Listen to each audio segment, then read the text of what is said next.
Right, ready for a deep dive. A world where those light bulb moments, those aha moments, turn into something real, something you can actually protect. Absolutely. We're talking patents. Yeah. Not just what they are, Right. but that whole crazy journey from like a little spark of an idea Yeah. to that official patent pending stamp of approval. It's quite a process. And trust me, it's way more interesting than just like legal paperwork. Oh, for sure. We've got this awesome document from Invention to Patenting. Yeah. It's going to be our guide for this deep dive. It's a fantastic resource. Really breaks it down in plain language. Perfect. Even if you're not a lawyer. Because, let's be honest, Yeah. legalese, heavy. It can be a bit much. So first things first, Okay. what is a patent? Right. I mean, it's not like some golden ticket to build like a time machine, All right? right. No. So what is it, really? Basically, a U.S. patent gives you the right Okay. to stop others from messing with your invention. Making it, using it, selling it, even importing it, all within the U.S., of course. So it's not the right to do those things yourself. Right. It's the right to stop others. Exactly. Like a legal fence around your idea. Okay, I like that analogy. You decide who gets in, Right. maybe through licensing. Oh yeah, licensing. But you can also keep everyone else out, protect your turf. Gotcha. So U.S. protection only Yeah. if I want to take over the world with my invention. Haha, world domination. Separate patents, different countries. Exactly. Okay, that's a whole other level. It is. Let's say I've got this amazing invention. All right. Who gets to hold the patent on that? Oh, okay, so Always the inventor, or can it be like a company? that's where the term assignee comes in. Assignee. Okay. You, the inventor, you can totally hold the patent yourself, Okay. but you can also transfer those rights to Okay. someone else, like a company. I see. So, think about your employment contracts. Oh yeah, good point. That brilliant idea you had at work. The company might actually own it, not you. Wow. Okay. It's all in the fine print. Got to read the fine print, folks. Wait. So it's not just who had the idea, Right. but who legally owns it. Exactly. And I know there are different kinds of patents, right? You got it. Not everything gets lumped together. Not at all. Our document talks about three main types. Yeah. Utility, design, and plant patents. 3 flavors of protection. 3 flavors, I like that. Each one with its own purpose Yeah. and its own rules. All right, let's break them down. That's good. Utility patents. Okay. Those are for like the classic inventions, right? Yeah, the big ones. The groundbreaking gadgets, Right. revolutionary processes, Absolutely. the stuff that makes you go, why didn't I think of that? Exactly. Give me some examples. Sure, imagine like a new engine that runs on sunshine Wow, that's amazing. or a manufacturing process that cuts costs in half. Oh, that'd be revolutionary. Or a new life-saving drug. Oh, okay, serious stuff. Yeah, utility patents, they protect how an invention works, the functional side, Okay, that makes sense. the nuts and bolts. So what about design patents? Design patents. Those are all about aesthetics, right? Oh, How something looks, not just what it does. exactly. It's about the appearance, Oh, the ornamental design. so like the sleek design of a new phone Yes. or a really cool chair. Absolutely. Like if I designed a chair shaped like a giant rubber ducky, I love it. could I get a design patent for That that? as long as it's new and original, totally. That's awesome. So design patents, all about the looks. Yeah, the visual appeal. What about plant patents? Plant patents. Those sound super specific. They are. What's the deal with those? They're specifically for new types of plants. Oh, right. Ones that are reproduced asexually. Asexually, meaning. Not from seeds, Okay. but through things like grafting or cuttings. Interesting. So new flowers, fruits, even trees. Like if I don't know, somehow made a rose bush that bloomed rainbow-colored roses. Wow. Could I patent that? Absolutely. Really? As long as it's a truly new variety Okay. and can be reproduced that way, asexually. Plant patents, wow, that's a whole niche world. It is fascinating stuff. So many inventions out there. Right. Just waiting to be patented, probably. Maybe, but there are rules, hurdles you gotta clear I bet there are. before you can slap a patent on something. Yeah, that makes sense. This document, it talks about 3 big ones: Okay, lay 'em on me. novelty, non-obviousness, and utility. All right, novelty. Yep. That one seems pretty simple. Yeah, it's gotta be new. Brand new, like nobody's ever done it before. Exactly. Makes sense. Imagine trying to patent the wheel today. Right, a little late for that. It's gotta be something truly unique. What about non-obviousness? That one's trickier. How so? It means your invention can't be something that anyone in your field could have easily come up with, just based on what's already out there. So no duh moments allowed. Pretty much. It's got to be more than just a small tweak Right. or predictable improvement. It needs that aha factor. I see. So like swapping a button on a gadget Okay. from plastic to metal Yeah. probably wouldn't cut it. Unless that tiny change somehow made a huge difference. A mind-blowing improvement. Exactly. It's got to be a significant jump. Okay, got to be revolutionary. Right? And lastly, utility.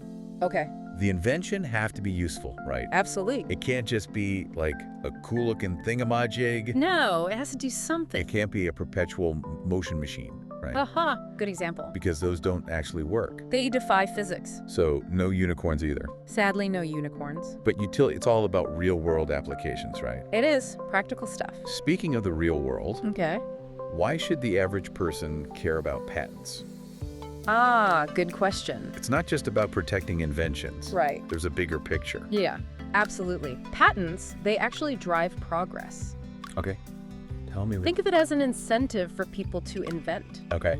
They know if they crack the code on something big, they can secure those rights. Those exclusive rights. Exactly, potentially leading to, rewards. Financial rewards, recognition. All of that. So it's like a big reward system. It is. Without that incentive, Yeah. people might not put in the time, the effort, the resources. Make something new. Exactly. But how do patents boost the economy?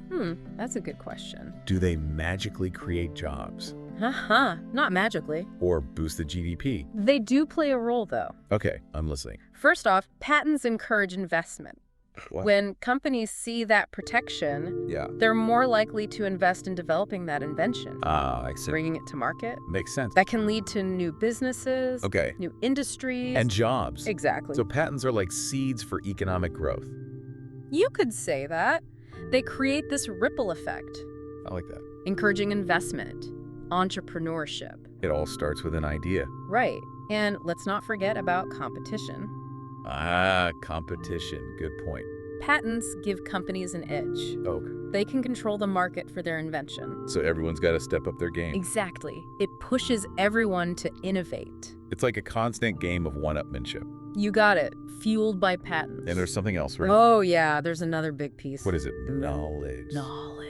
Yeah. I thought patents were about keeping secrets. That's a common misconception. Really? In exchange for those exclusive rights, Okay. patent holders have to explain how their invention works. Oh, interesting. Detailed documentation.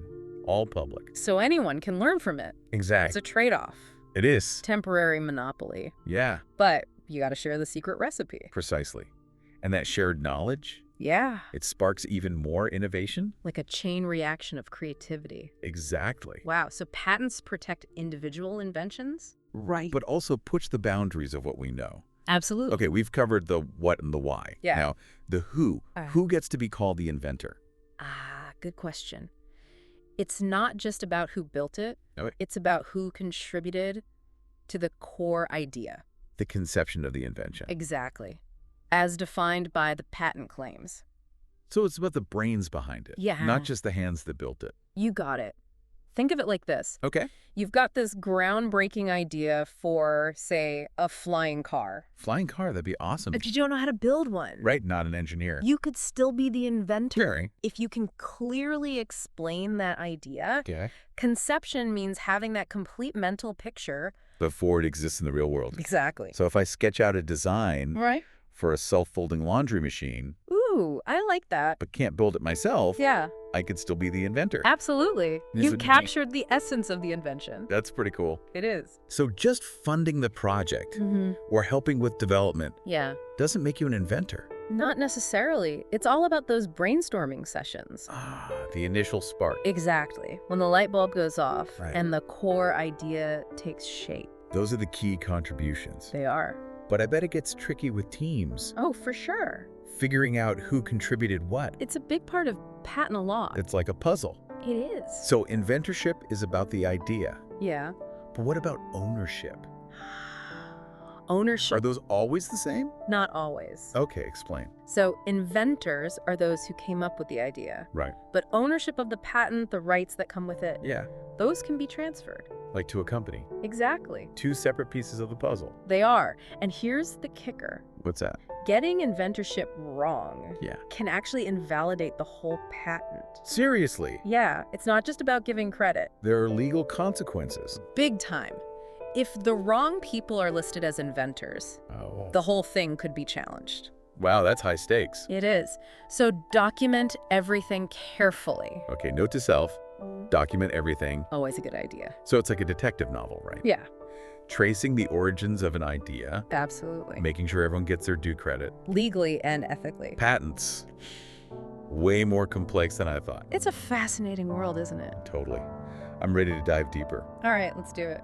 What else can you tell us about patents and how they impact innovation?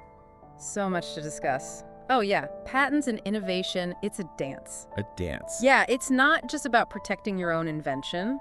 Okay. It's also about, like, understanding how others might try to, What could get around them? Exactly. That's where it gets really interesting. Okay, color me intrigued. So one common strategy is what's called a design around. Design around, okay. It's like, creating something similar to a patented invention, but without actually infringing on it legally. So finding a loophole, but in a legit way. Exactly. It takes some serious brain power, though. I bet. You gotta understand the patent's boundaries, its claims, its limits. So it's not just copying? No, it's more like finding a different path to the same destination. Okay, give me an example. All right, imagine a patent for a new type of shoe, one that makes you jump higher. Higher. Like superhero high. Haha, maybe. But the point is, it's a revolutionary invention. Okay, I'm picturing it. So a kitesurfer wants to, get in on the action. Of course. But they can't just copy the shoe. Right, because of the patent. Exactly. Yeah. So they analyze the patent claims, they dig deep. Like patent detectives. Kind of. And they realize, let's say, the secrets in the sole, the material used. Okay, the soul. So they can't use that exact material. Right. But maybe they research and develop a new one. A new material. Yeah, something that achieves the same effect. The same bounce, but different ingredients. Precisely. It's like saying, we can get you there, but we'll take a different route. I see, so they're innovating too. Exactly. Yeah. And who knows, they might even stumble upon something better along the way. That's what's so cool about this. It is, right? Patents, they're not just roadblocks. Oh, no, not at all. They're like springboards for new ideas. Absolutely. They force you to think outside the box. To push the limits. And that often leads to, even greater innovation. We talked about inventorship before. Right. Making sure the patent lists the right inventors. Yeah, crucial stuff. How does that connect to these design arounds? It's all about those patent claims, remember? The claims. They're like the building blocks of the invention. Defining what's protected. Exactly. So when someone's designing around a patent, Yeah. they're trying to create something that falls outside those claims. I see, like avoiding the protected territory. Precisely. It's a game of strategy, really. Okay, I'm starting to see how complex this can get. It can be, for sure. It's not just about the idea itself. Yeah. No. It's about the legal side, the strategy, the whole game. Absolutely. That's why you need expert guidance. I bet navigating this patent world? Whether you're an inventor or a company, Yeah. having the right legal advice can make a huge difference. No doubt about it. So you mentioned companies. Yeah. Are there other strategies they use? Oh, yeah.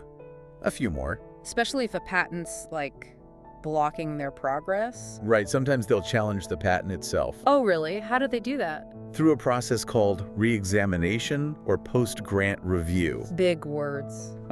Yeah, but basically they're saying, hold on, we don't think this patent should have been granted. So they're questioning the patent's validity. Exactly. Bold move. It is. They might argue the invention wasn't new enough. Okay. Or that it was obvious anyone could have thought of it. I see. Or that the claims are too broad, too much is being protected. So if they win, what happens? The patent could be invalidated, Wow. or at least narrowed down. Giving them more room to maneuver? Exactly. That's one way to do it. Yeah. What other options are there? Well, sometimes they'll try to negotiate a license. A license from the patent holder. Yeah, basically asking permission to use the invention Okay. in exchange for, pay more. Royalties, fees, that kind of thing. Exactly. It's like a compromise. Yeah, a truce. The patent holder gets compensated. And the other company can use the invention. Everyone wins. So there's this whole ecosystem of strategies. There is. Negotiations happening behind the scenes. It's fascinating. All because of patents. And it all comes back to those claims, remember? The claims, yeah. They're the heart of the patent. Defining the scope of protection. And inventorship is tied to them too. Okay, remind me why that's so important. Well, imagine a company is trying to, invalidate a patent. Yeah. They might argue that some inventors didn't actually contribute to certain claims. Oh, I see. If they're successful, those claims could be removed. Weakening the patent. Exactly. So Yeah. misidentifying inventors, it can have a ripple effect, potentially undermining the whole thing. It's like a house of cards. Yeah, one wrong move and it all falls apart. So documentation is key. It is. Proving who contributed what. Tracing the evolution of the idea. Absolutely. And it's not just about the legal stuff. What else is it about? It's about giving credit where credit's due. Recognizing the true inventors. Exactly. Acknowledging the human element behind these inventions. That's a good point. Patents, they're more than just legal documents. They are. They're about creativity, innovation, the human spirit. This has been eye-opening. I'm seeing patents in a whole new light. That's great to I hear. feel like I've learned so much. It's a complex world, but a fascinating one. It really is. So, any final thoughts for our listeners? Yeah, just this. Patents are powerful tools. Okay. They can drive progress, fuel economies, protect amazing ideas, but they're also complex. They require careful understanding. Legal and strategic understanding. Exactly. So whether you're an inventor or just curious, never underestimate the power of an idea. And never be afraid to explore the world of patents. That's what brings those ideas to life. Back again for the final stretch of our patent deep dive. We've covered a lot of ground, from that initial spark of an idea to the strategic maneuvering of design arounds and even patent challenges. It's been quite a journey, hasn't it? It really has. Patents are clearly much more than just like pieces of paper filed away in some dusty drawer. They're driving forces behind progress, shaping economies, protecting the results of human ingenuity. They're the framework for so much of what we see and use every day. We talked about the different types of patents, what makes an invention eligible, who owns those rights, and even how companies try to work within or around the system. And remember how important those patent claims are. Oh yeah, the plain. They're the heart and soul of a patent, you know? Right, they spell out exactly what's protected, like the boundaries of the invention. And how inventorship is tied into those claims. Okay, before we wrap up completely, let's circle back to that one more time. That connection between claims and inventorship seems super important, beyond just a legal technicality. It absolutely is. Remember, those claims are the building blocks of the patent, the specific elements that are being protected. Inventorship is about proving who was part of conceiving those very specific elements. So if there's like a dispute about who's an inventor and someone gets removed as an inventor for a specific claim, what happens? Well, that claim could be removed from the patent entirely, or it could be narrowed down, made more specific. And that can have a huge impact on how valuable the patent is and how enforceable it is. It's like pulling a thread on a sweater, the whole thing could unravel, right? Exactly. So that's why it's crucial to have detailed records throughout the invention process. You need a paper trail, so to speak, to clearly show who contributed what to each of those claims. Lab notebooks, meeting minutes, design sketches, emails, anything that helps tell the story of the invention and each person's role. So it's like a detective story, piecing together the evidence to show the chain of invention. You got it. And getting inventorship right isn't just about the legal side, it's also about giving credit where credit is due. Recognizing the individuals who contributed to those breakthroughs, those sparks of genius. That's a good point. It's about acknowledging the human element behind all this innovation. Absolutely. This deep dive has been awesome. I feel like I have a whole new understanding of the patent world. That's fantastic. As we wrap things up, what's one key takeaway you want our listeners to remember about patents? Something to really make them think differently about those legal documents. I'd say it's this. Patents are powerful tools. They can drive progress, boost economies, and protect incredible ideas. But they're also complex, and they require a deep understanding of the legal and strategic landscape to navigate successfully. So whether you're an aspiring inventor yourself or just someone who's curious about how things work, never underestimate the power of a good idea, and don't be afraid to explore the fascinating world of patents. That's how those ideas come to life. So next time you see a cool new gadget or hear about some groundbreaking process, take a minute to think about the journey it took to get there, the challenges that were overcome, the collaboration, and the role patents played in shaping that development. Remember, at the heart of it all is human ingenuity, and patents are a testament to our boundless creativity and our desire to make the world a better, more interesting place. Keep those questions coming, keep exploring, and maybe someday you'll be the one shaping the future with your own patented invention.